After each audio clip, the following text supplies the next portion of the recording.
My name is Claire Hastings.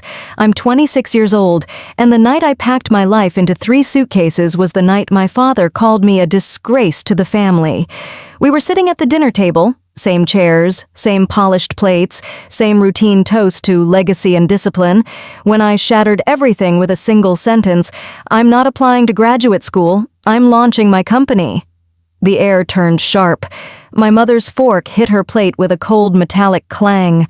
My father slowly stood up, eyes dark, jaw clenched like he was holding back a storm. "This house," he said, "was built on reputation. If you want to waste your life playing entrepreneur, do it somewhere else." That was it. No arguments. No one asked why. No one cared about the code I'd written at 14 or the website I'd just launched that had already brought in $3,800 in commissions.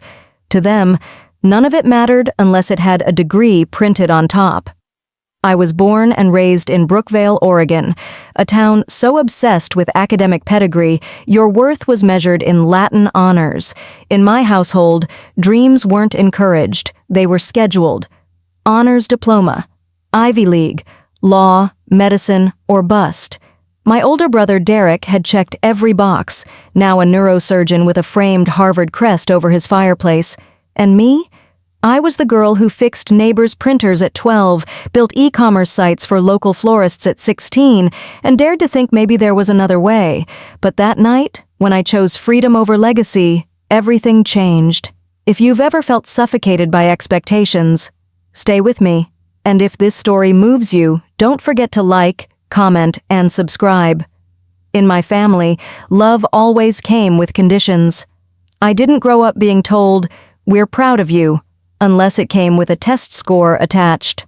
My parents, Gregory and Elaine Hastings, were both educators. My father, a tenured political science professor. My mother, the headmaster of Brookvale High. To the world, they were respectable, even admirable. But inside our home, they worshipped order, reputation, and tradition. There was no space for uncertainty, no room for soft hearts or wild dreams. They had already crowned my older brother Derek the golden child before I could speak my first sentence. He was everything they ever wanted: obedient, brilliant, and perfectly polished. He won science fairs, recited legal theories by middle school, and got a full ride to Harvard Medical. By age 30, he was chief resident at a top hospital. Our living room wall was a shrine to his excellence: degrees, awards, photographs in stiff, gold-trimmed frames. Meanwhile, I was the shadow at family dinners, the one who preferred debugging lines of code over debating foreign policy. I wasn't rebellious, I just didn't fit their mold. I loved building things, small things at first. Fixing a jammed printer for the lady next door, designing a florist's first website, watching her eyes light up when her first online order came in. But no matter what I built, it wasn't real to them. "Claire, these hobbies won't pay the bills," my mom would say. My father was harsher. "You're smart, but wasting it. Keep this up, and you'll be fixing coffee machines for a living." What they couldn't see, what they refused to see, was that I was already building a life, one they didn't understand and therefore couldn't value. At school, I kept my head down. I wasn't top of the class, but I taught myself full-stack web development by 17. I freelanced quietly, saved every dollar, and watched tutorial videos late into the night when everyone else was asleep. I didn't want rebellion. I wanted recognition, not for being perfect, but for being me. But in that house, being different meant being wrong. That's why when I finally said no to their version of success, it wasn't an act of defiance, it was an act of survival. And maybe if you've ever been told your passion is foolish or your path isn't real, then you already know. Sometimes the deepest betrayal doesn't come from strangers. It comes from the people who raised you. The first apartment I ever called mine had no heating, no curtains, and barely enough room to stretch my arms out, but it was the first place I ever felt free. I moved in with 3 suitcases, a 10-year-old laptop, and a $3,800 savings account I'd scraped together from building websites for local businesses. No one helped me carry my bags. No one called to say, "Good luck." I had walked away from my family's expectations with nothing but the belief that I could build something real. Something mine. The apartment sat on the third floor of a creaky walk-up in the Portland suburbs. The kitchen was so narrow I could touch both walls at once. I used a second-hand wooden table as my desk, positioning it beneath the only working outlet in the living room. Each morning I brewed coffee with a faded $5 drip machine, then coded until my eyes burned and my fingers cramped. There was no guarantee of success, no team, no safety net, just me and a stubborn dream. I called the platform Rustic Cart, a simple online marketplace for local artisans to sell handmade goods. Oregon was filled with brilliant craftspeople, ceramic artists, candle makers, woodworkers, but most didn't know how to get online, how to manage orders, or how to promote their work. That's where I came in. I'd build them custom sites, manage payments, and take a modest 5% commission per sale. They got visibility. I got a purpose. In the first 3 months, I had 2 clients. 2. One was Josie, a soap maker who paid me in lavender bars and occasional PayPal tips. The other was Walter, an 80-year-old woodcarver who always called me Lucy and paid $20 a month to keep his page live. That barely covered my electricity bill. The rest of the time, I sent cold emails to craft stores, gift shops, and local vendors. 90% never replied. Some asked which college I went to.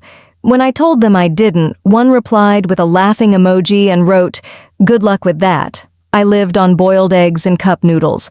I wore the same hoodie for days. And when my Civic broke down after a minor car crash, I stared at the $800 repair bill like it was a death sentence. For a brief, terrifying moment, I wondered if everyone had been right. Maybe I wasn't built for this. But that night, I forced myself to attend a free local business meetup at the downtown library.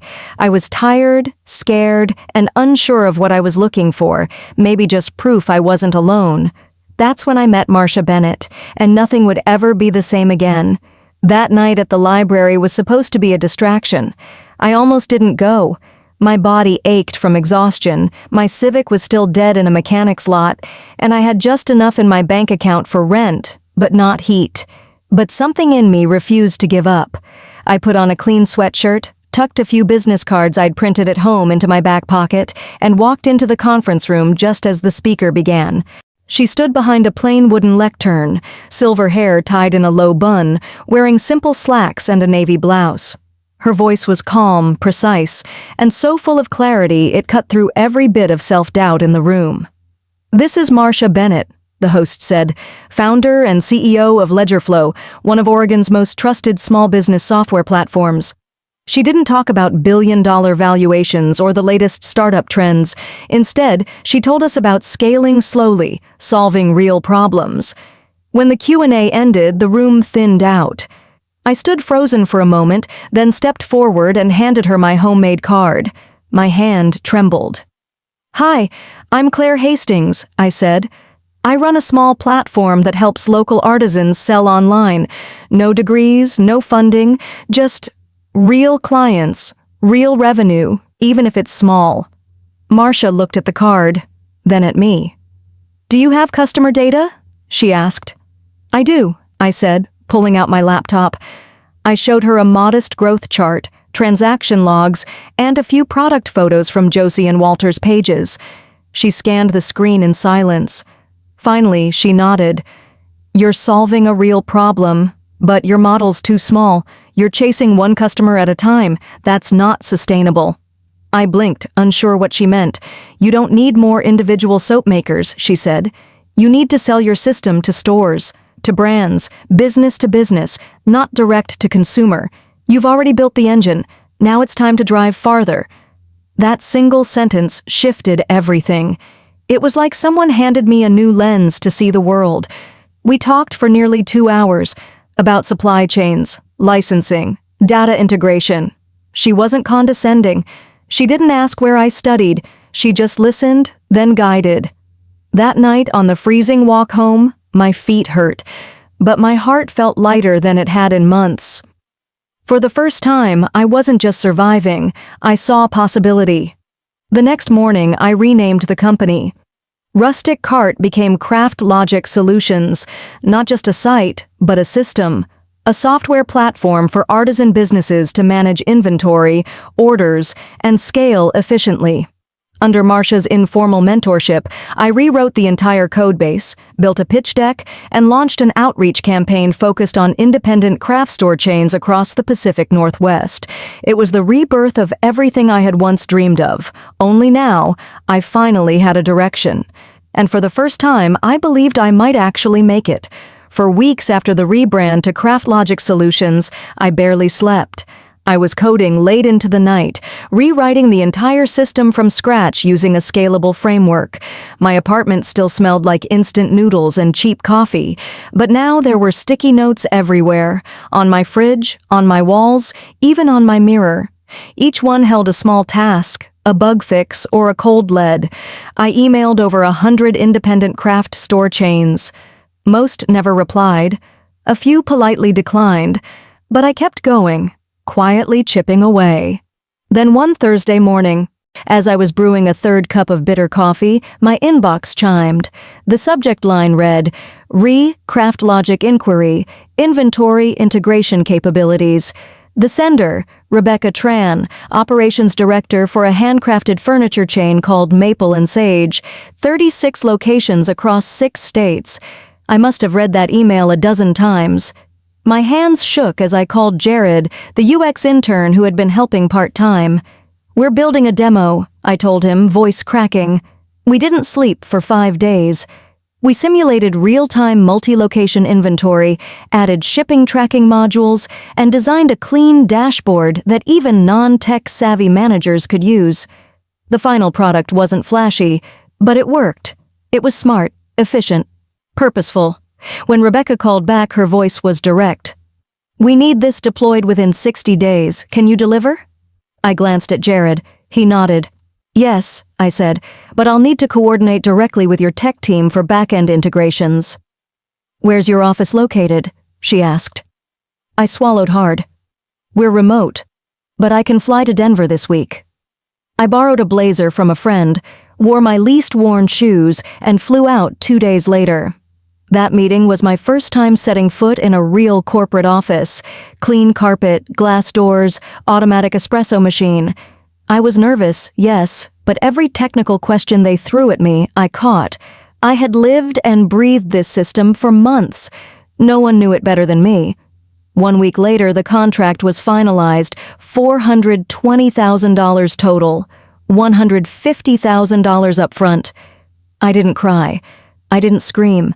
I just sat in the back of a taxi in downtown Denver, holding my laptop bag like it was the most valuable thing in the world. Because, in many ways, it was. That single deal erased my car debt, paid off my back-end hosting expenses, and gave me enough to finally hire my first 2 full-time engineers.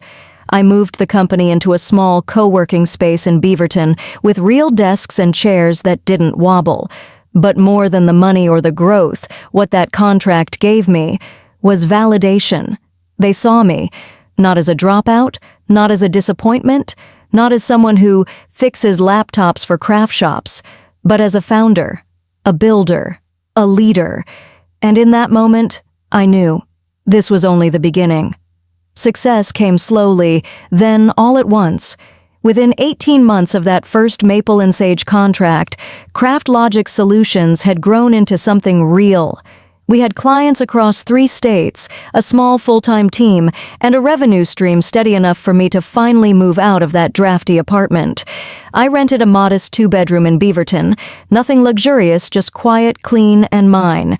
But through it all, I remained invisible to the one group that mattered most, my family. To them, I was still the dropout, still figuring things out. At every holiday dinner, my mother would list Derek's accomplishments like reading from a resume, his published articles, surgeries performed, upcoming lectures. I just nodded along, biting my tongue. They never asked what I did, never once said, "We're proud of you." Then came the fall. Everything shifted.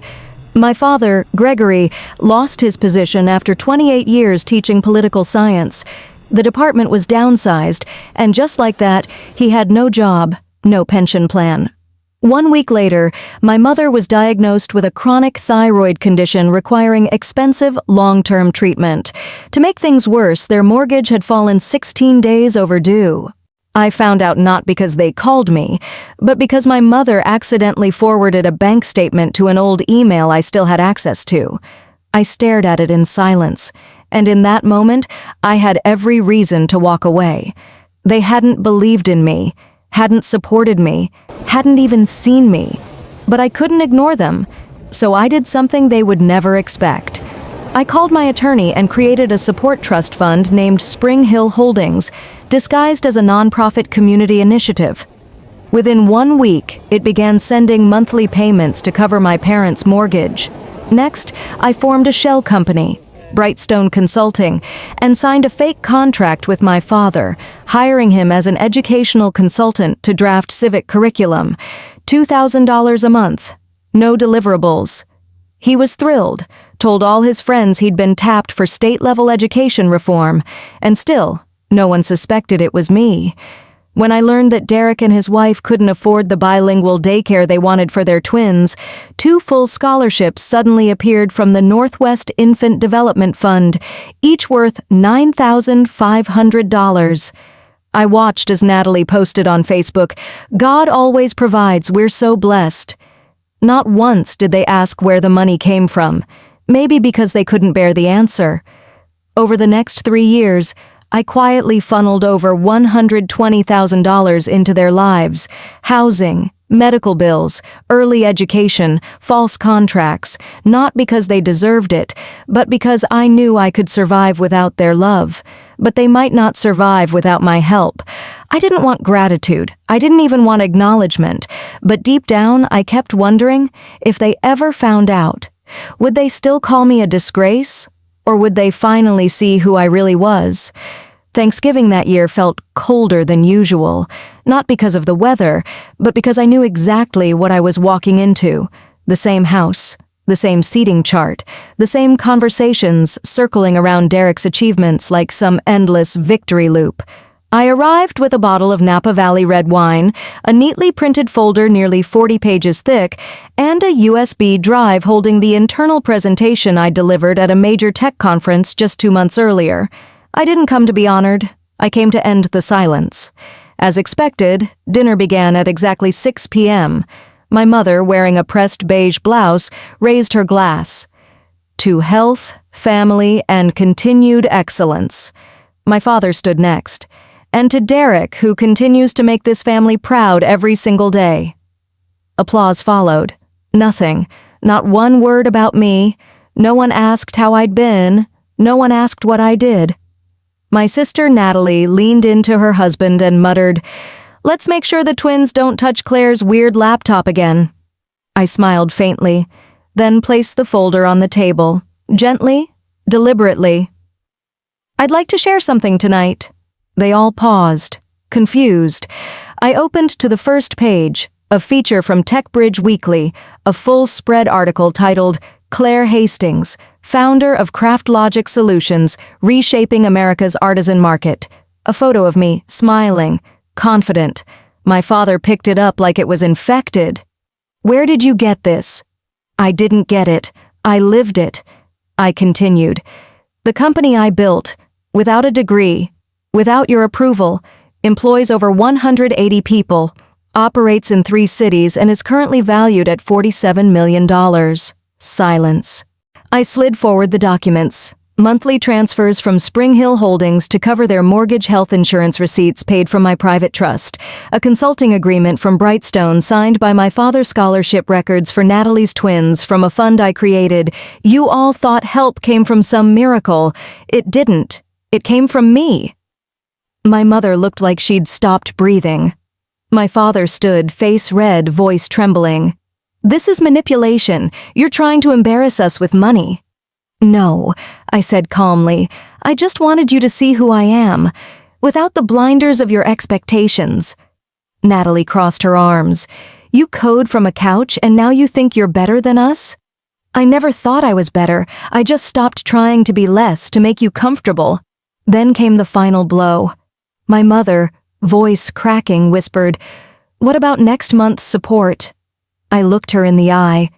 People who call me a disgrace can't keep living off my success. As of tonight, it ends.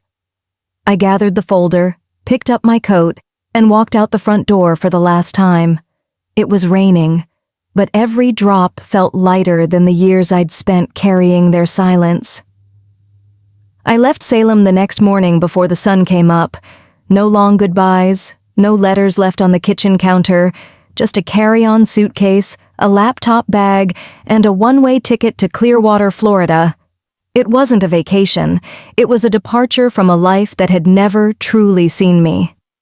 3 years prior, I had quietly bought a modest 3-bedroom home just outside the city, red tile roof, white walls, and a yard full of lavender and grapefruit trees. Until now, it had been a secret sanctuary, a place I only visited to breathe when the weight of expectation felt unbearable. But this time, I wasn't running. I was starting over. In the first week, I gutted the entire house, ripped out the clunky furniture, rolled up the dull beige rugs, and replaced the fake art with empty white walls. I wasn't just renovating a space, I was stripping away every trace of a life that wasn't mine. With the help of a local interior architect, Elena, I rebuilt the house from the inside out. Clean lines, warm wood, wide open light. For the first time, I had a home that didn't try to make me small. At the same time, I made the decision I'd been avoiding for years.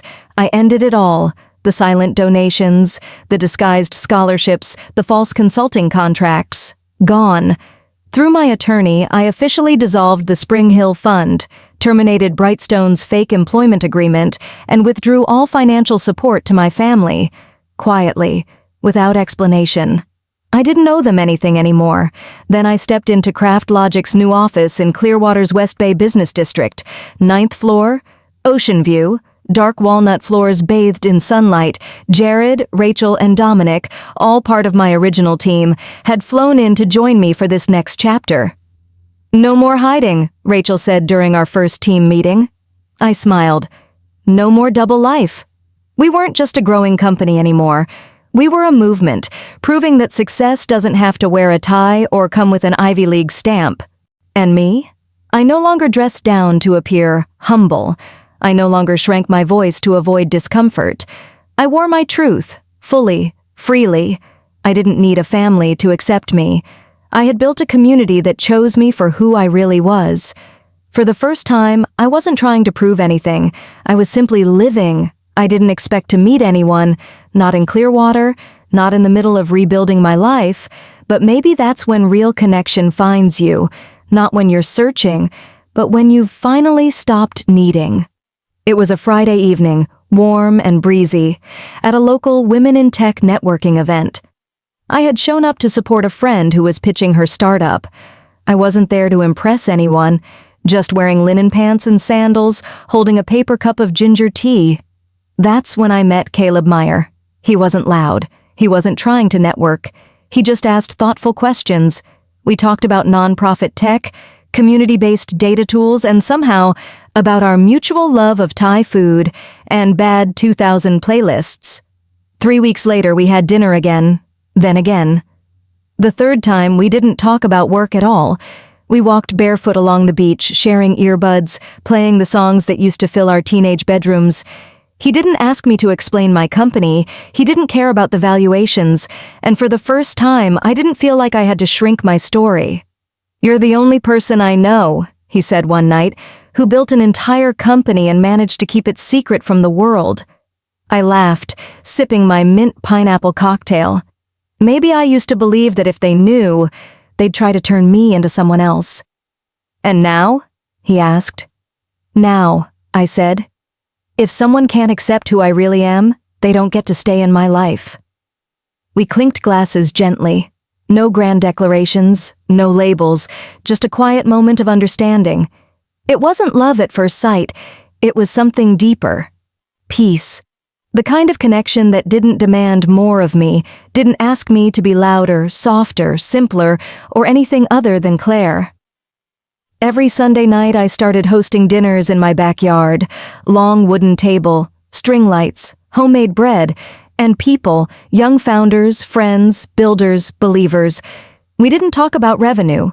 We talked about purpose, about how we chose this life, not to impress anyone, but to finally be ourselves. For the first time, I looked around and realized I don't miss the family that never saw me, because I've built a life surrounded by those who always did.